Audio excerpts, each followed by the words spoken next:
Mayong gabi mga ka-revelation ano sa kita sa atong Bible verse nga minugbo samtang dili pa kita matulog magtuon una kita pulong sa Dios kini mao ang atong pakigdugtong ngadto sa atong Dios.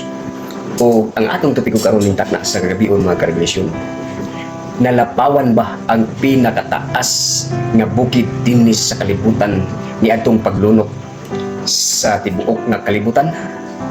Atong mga pangunahuna o atong mga pangutana tuod no, napil ba og lapaw ang pinakataas nga bukid sa tibuok nga kalibutan? Mao kini ang gitawag og Mount Everest dito ni sa lugar sa Nepal.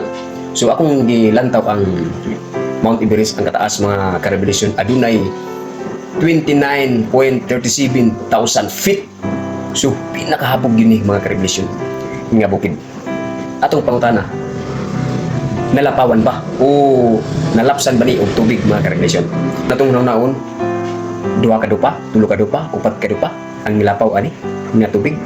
So ang atong nga mga pangutana atong tubagon dinhi sa Genesis Kapitulo 7 versikulo 19 ngadto sa 20. Tagay ni og milunok ang mga tubig sa hilabihan gayud sa ibabaw sa yuta, og gisalanapan ang tanang mga bukid nga hatagas nga diha sa ilalom sa tibuok nga langit.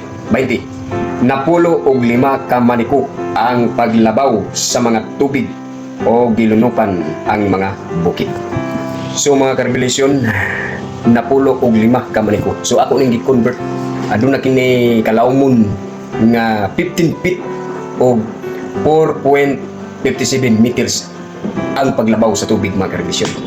So mao ni mga ka-revelation ang Mount Everest, ang pinakataas nga bukid nalapawan og 15 feet o sa meter 4.57 meters. So klaro og tin-aw mga ka-revelation nga ang atong nga pangutana og atong pagduha-duha natubag niini dinhi sa balaan nga kasulatan. So magayon ako kaninyo ang grasya sa Ginoo ug ang panalangin ug ang gugma ug ang pakigkait maanak kaninyo. O magayon ako kaninyo. Daghang salamat sa inyong pagpaminaw ug God bless sa tanan.